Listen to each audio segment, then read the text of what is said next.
orang sakit itu kan harus diobatin, bukan kita jauhkan dan bukan kita hukum jangan yang seperti apa, kita bimbing. Dia kan juga bukan kriminal yang bagaimana, ya harapannya bisa segera direhab. Aku cuma nanya, itu siapa? Dia bilang teman aku, dia bilang gitu. Terus siapa? Dia nggak mau cerita.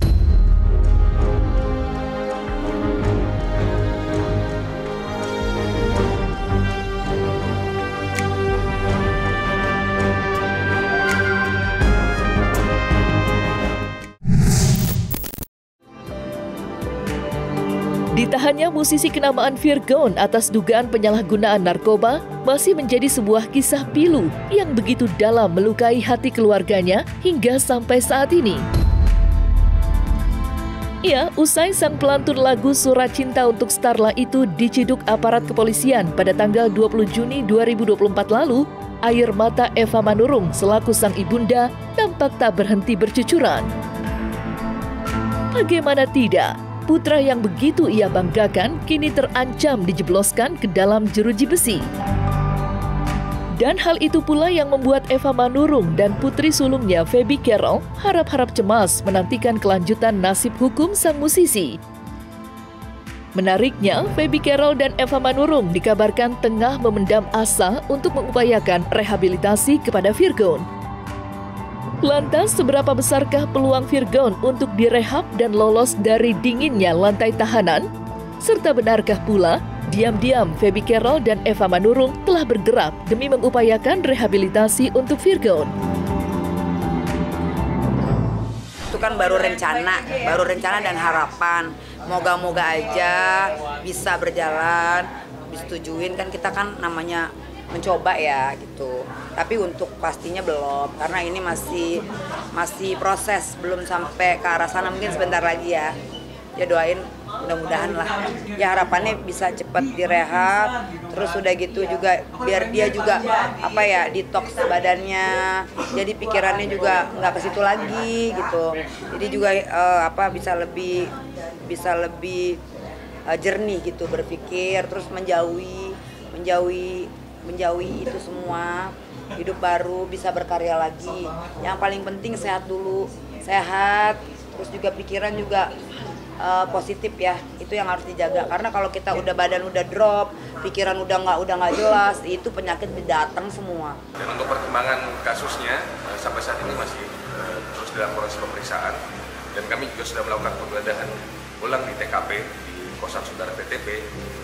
Tidak ada barang bukti lain yang kami temukan selain barang bukti yang awal kami temukan di TKP, yaitu narkotika jenis sabu dan alat sabu.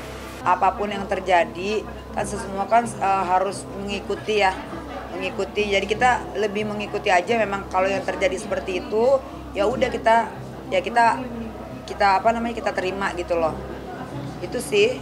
Dan nanti hasilnya seperti apa kan kita masih mengawal ya, masih mengikuti perkembangan, masih akan sering datang bagaimana gitu.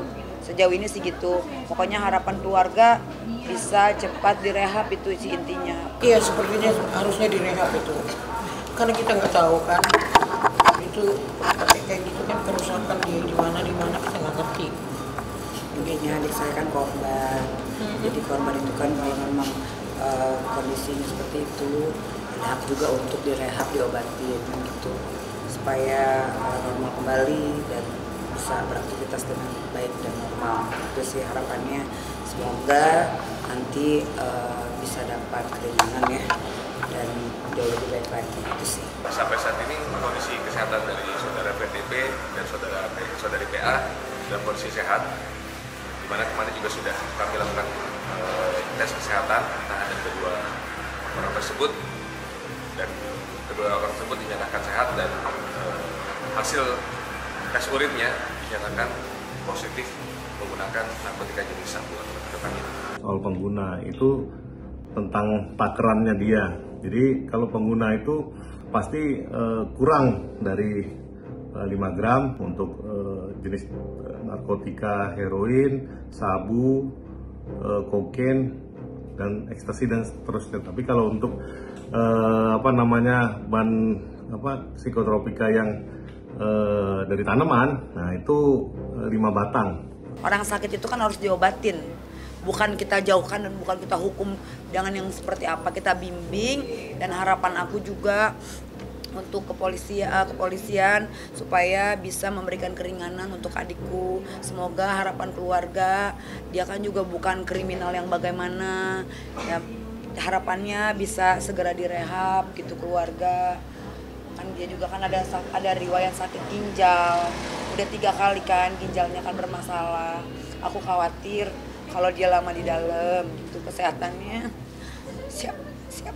siapa yang ngurus.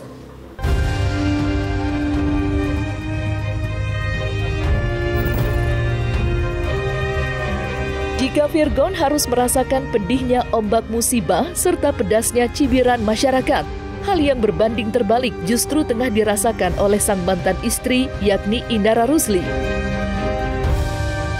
Ya, belakangan media sosial ibu 3 anak itu ramai dipenuhi beragam ucapan penyemangat. Pasalnya, di tengah ketidakpastian status hukum Virgon, Indara harus berjibaku mencari nafkah serta membesarkan anak-anaknya seorang diri. Sementara itu, sosok wanita berinisial PA yang ditahan bersama Virgon benar-benar telah menjadi sebuah teka-teki. Bagaimana tidak, dalam video penangkapan yang kini tersebar luas, Virgon dan PA seolah memberikan kesan bahwa mereka berdua memiliki kedekatan yang lebih dari sekedar teman biasa. Mengingat gelagat PA dan Virgon saat keduanya diperiksa di tempat kejadian perkara.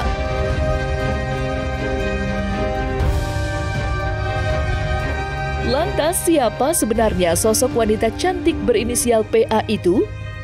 Serta mungkinkah pula wanita tersebut merupakan kekasih Virgon saat ini? Sekaligus sosok orang ketiga biang keretakan bahtera rumah tangganya dengan Indara Rusli. Aku nggak tahu menahu soal itu.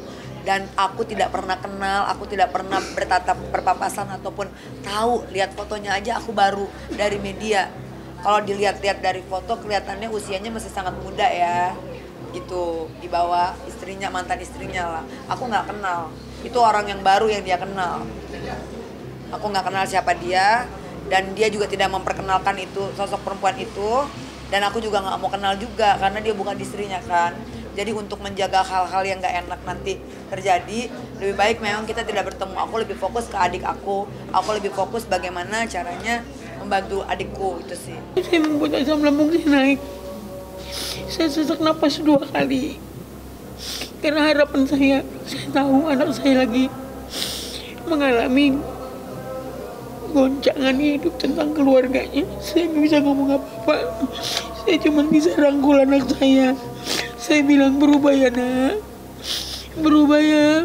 Kalau sudah terjadi, apa yang harus disesalkan? Arang sudah dia corongkan di mukanya sendiri. Saya jangan peduli saya bilang. Lihat 3 anak-anaknya, ya Allah, masih balita. Dan yakin saya mereka tidak akan melihat untuk saat ini. Karena Ina memang tidak mengizinkan anak-anaknya buka TV. Hanya boleh yang besar untuk untuk sekolahnya, karena kan live kadang-kadang. Jadi saat ini tidak, tapi nanti itu jejak digital bisa dihapus. Bisakah dihapus? Tidak kan? Aku cuma nanya, itu siapa? Dia bilang teman aku, dia bilang gitu. Terus siapa? Dia nggak mau cerita juga, dan aku nggak mau juga korek-korek itu ya. Aku cuma ngomong, kok bisa terjadi kayak gini sih gitu. Ya dia juga mukanya udah kayak gitu, aku nggak mau lah memberatkan. Intinya kedatangan aku di situ kan waktunya sangat singkat kan, cuma berkunjung paling 15 menit. Jadi aku manfaatin waktu itu bukan pembicaraan yang nggak penting dibahas. Aku lebih penting ke kesehatannya, gimana, udah makan belum, terus gimana, udah istirahat belum gitu, ada yang sakit nggak, terus mukanya kenapa, atau habis nangis kok kayak lebam gitu kan. Saya berharap dia paham akan harapan dari anak-anaknya mendapatkan motivasi dan copy paste yang baik. Anak kan pasti akan, semua anak mengidolakan ayahnya. Bayangkan loh, jejak digitalnya seperti ini. Saya nggak ngerti itu rasa sedih saya. Itu kan apa yang dia rasain, apa yang dia apa yang dirasain kan dia mungkin posting itu ya sah-sah aja, itu kan ungkapan isi hati dia dong, boleh dong orang mengungkapkan, itu hak dia, kita hargain sih itu sih. Tapi untuk menjaga perkembangan anak ya memang baiknya tidak bicara apapun tentang ayahnya, karena kan ini kan bukan hal yang membanggakan ya gitu. Saya bicara sebagai nenek dari cucu saya, bukan lagi mantan mertuanya Figor, itu udah orang lain. Mungkin teman-teman pernah lihat saat saya mediasi di ruang sidang pengadilan ya. Saat itu dia masih mantu saya dan saya berusaha mengikat yang akan lepas.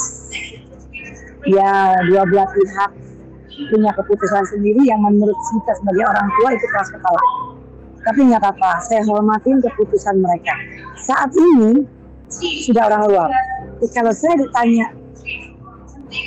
saya ditanya pandangan saya, karena dia itu ayah dari cucu saya.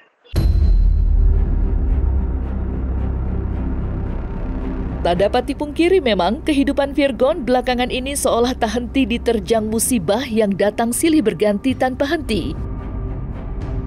Mulai dari prahara keretakan rumah tangganya bersama Indra Rusli yang berujung polemik hukum tak bertepi, hingga persoalan keluarga antara sang musisi dengan kakak dan ibundanya. Dan kini, Virgon pun harus menjalani hari-hari di bawah bayang-bayang hukuman penjara yang menghantui masa depannya.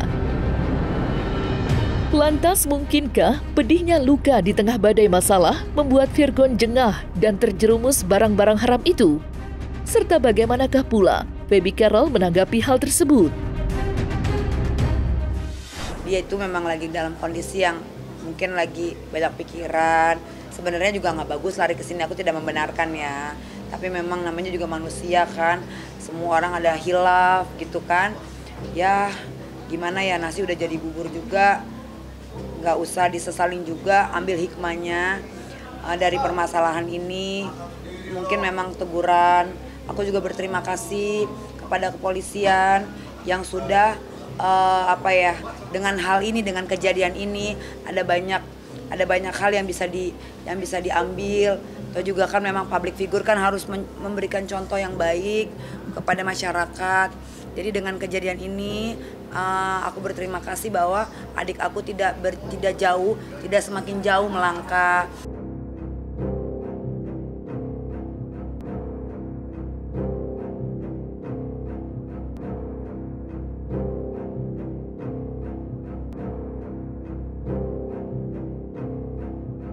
Pastinya ada penyesalan, ada permohonan maaf juga. Dia bilang sorry ya. Sisi baik dari apa yang udah terjadi yang bisa diambil, hubungan adikku sama keluarga membaik. Kita saling sudah bisa bermaafan, saling sudah bisa mengutarakan apa yang kita mau dan apa yang menjadi ganjelan masing-masing. Itu udah baik. Mami juga begitu juga. Dia bilang maafin aku ya Mi, kalau aku udah ngecewain dan aku udah nakal. Sebenarnya sih sedih. Kenapa ada gini loh, campur-campur ya. Yang satu kecewa, yang satu sedih. Tapi momen yang kita ambil ini bisa saling, kita tuh ya udah deh, kita mulai lagi dari awal, bisa saling menurunkan ego masing-masing gitu. Sisi baiknya ya itu, cuman aku bilang selesai dari ini kamu jadi adikku yang baru ya, jadi Virgon yang baru ya. Ya Kak, katanya. Mudah-mudahan semua ini menjadikan kamu lebih dewasa lagi dan juga lebih berhati-hati dalam pergaulan, dan juga yuk semangat lagi, bangkit. Jangan karena hal ini kamu jadi down, jadi depresi. Aku kasih semangat dia, kamu bisa, tapi kamu mesti berubah. Kemarin kan dia baru ketok palu, baru cerai. Namanya orang, setiap orang kan punya permasalahan.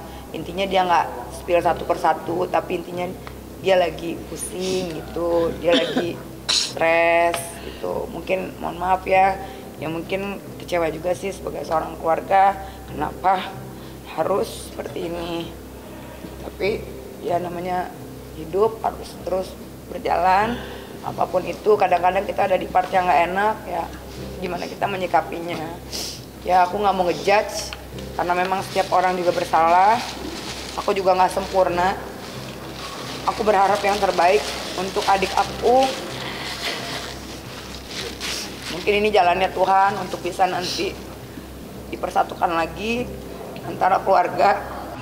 Kamu bisa berkarya lagi, kamu bisa naik lagi, kamu bisa lebih, kamu bisa seperti kemarin lagi. Yuk, jangan ada di part kesedihan ini terus. Gak usah bahas-bahas kesedihan yang lama, masalah yang lama, tapi gimana caranya ke depan kita jadi manusia yang lebih baik lagi. Aku kasih lebih ke, bukan mau menghakimi gitu, bukan nggak mau yang berat-berat, cuma aku tahu dalam kondisi dia seperti ini yang dibutuhkan adalah support, bahu, telinga untuk dia tuh ibaratnya mendengar, untuk dia bersandar, itu sih.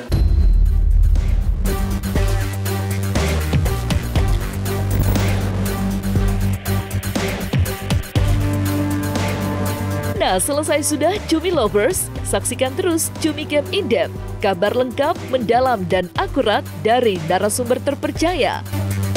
Dan jangan lupa untuk like, subscribe, dan juga share channel YouTube Cumi Cumi.